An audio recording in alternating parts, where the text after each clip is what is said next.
This is Venice. All right. Hello, and thank you for joining us on KTLA.com. This is Colton Von Pertz aboard Sky5 with my pilot, Derek Bell. We are following this pursuit of an assault with deadly weapon suspect involved in a shooting. They shot 2 people at Alameda and the 10 freeway just a few minutes ago. LAPD in pursuit of this vehicle, getting on the freeway at the 10. And now we are at Venice and Victoria here in Los Angeles. You can see the large contingency of units behind them.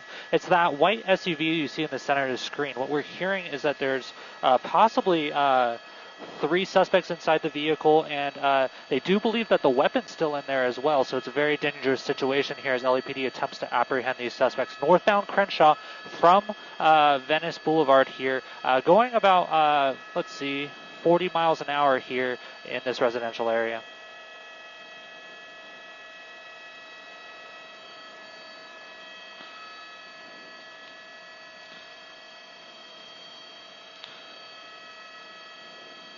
Well, what makes this tough for the officers on the ground and from the air is that you have these extremely tinted windows on this vehicle you see here. So the officers can't see what's going on in that vehicle if they're fiddling around for a weapon, what's going on in there. So this adds a level. We have some traffic ahead. Let's see. Stop traffic. Going to go down that center divider, see what we do here. We have an officer right behind him. Still down that center divider, green light now, so that's going to help. Let's see what he does here when it comes up to the intersection. Left-hand turn on Olympic from Crenshaw.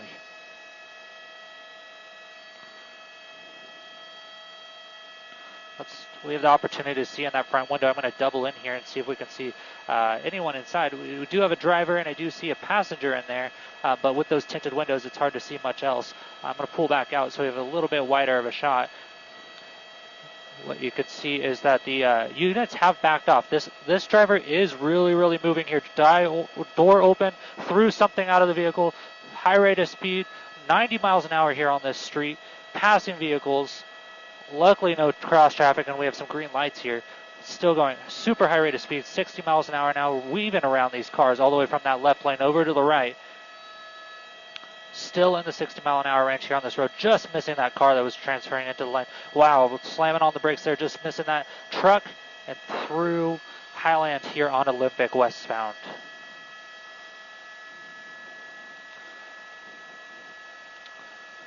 All right, and now we are turning right onto Mansfield from Olympic northbound into a residential track. Hopefully the suspects slow down in this area because there might be pedestrians out. That's what the big worry here is in these residential tracks. But we were in this area a little earlier today as well. You can see that unit right behind them, showing that they're still here. They're still in pursuit. They're not going to let these suspects get away as we are now on 9th Street and Citrus.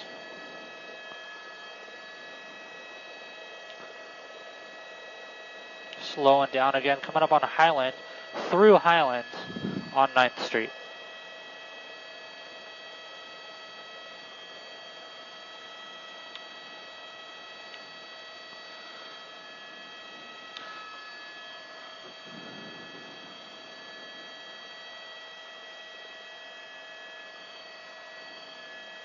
It looks like what we're hearing is the suspects threw something out of the car earlier on Olympic.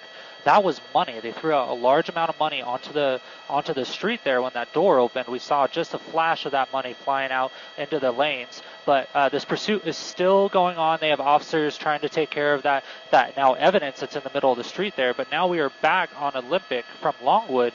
Suspects slowing down here in the middle of the lanes.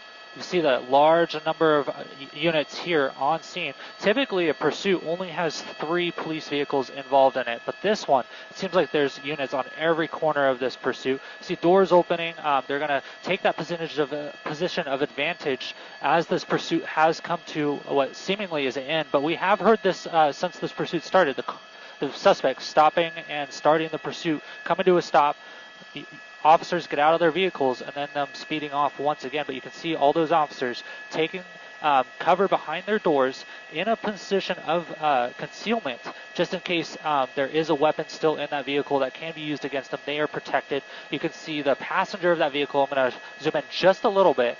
You can see the passenger out the hands out the window. It looks like they're opening that door now. They're going to have that passenger get out of it.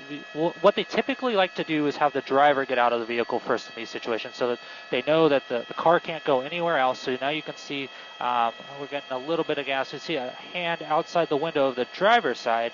So what they're going to do is have all those hands stick out of the vehicle, that door open, and then they're going to ask that driver to get out of the vehicle with their hands up. You can see more evidence falling out of that vehicle there. It looks like money once again. Let's see what happens. Doors open. Driver is getting out of the vehicle.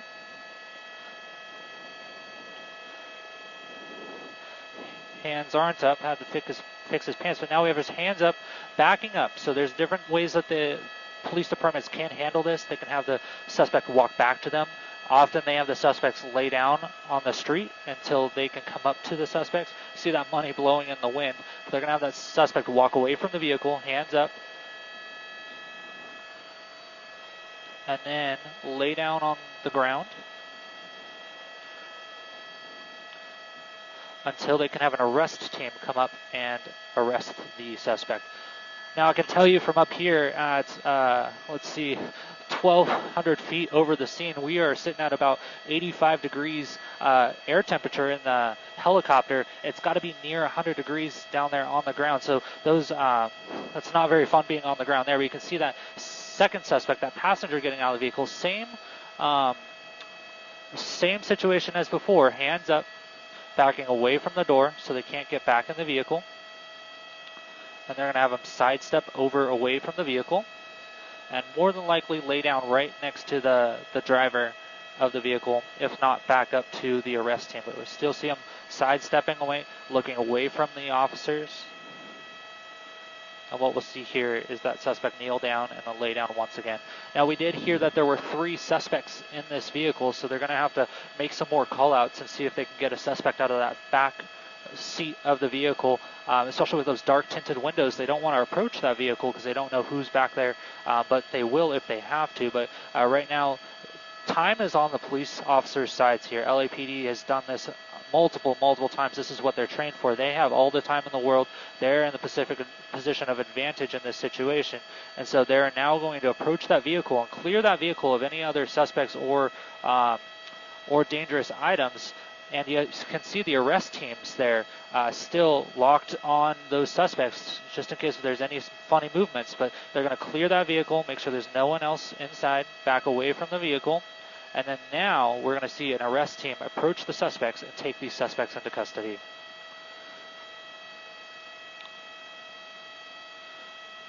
There you go. Passenger is now detained. You can still see the officers watching the vehicle, and now an arrest team is approaching the driver. They're at the bottom left of your screen, taking that driver into custody as well. So all this started in central Los Angeles, Alameda and the 10 freeway, where 2 victims were shot by possibly suspects in this vehicle. LAPD began a pursuit of this vehicle with those suspects inside, now ending here at Olympic and Longwood. You can see the officers there picking up that evidence. All that is tracked.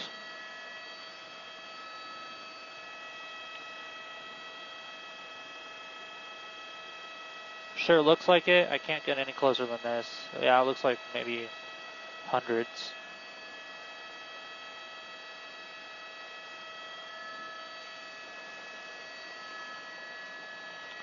Yeah, we got a shot of it.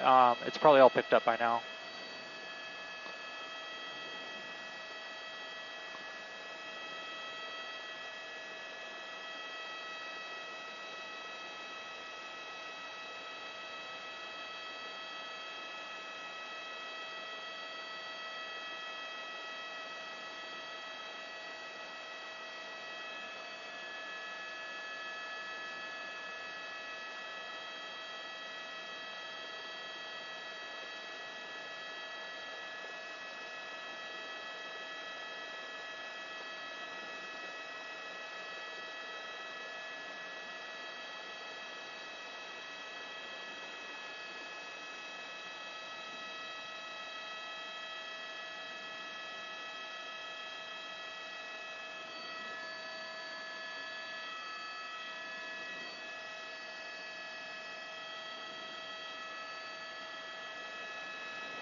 You're fine.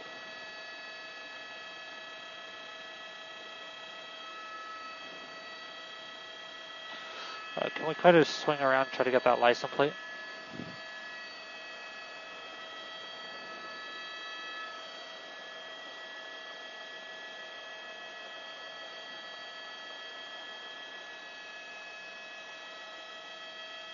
Eight Golf Whiskey 434.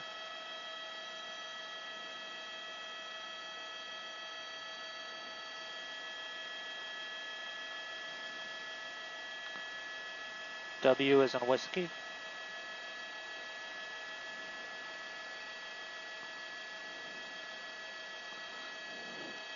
Eight Golf W 434.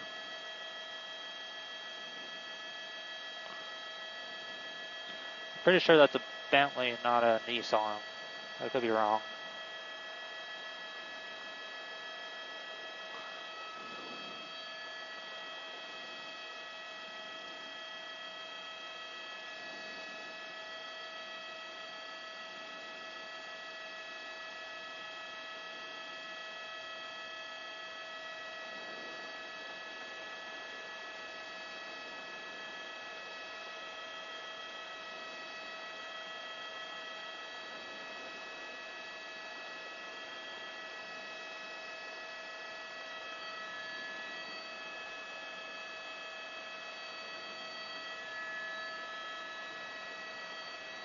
Alright, anything else you need?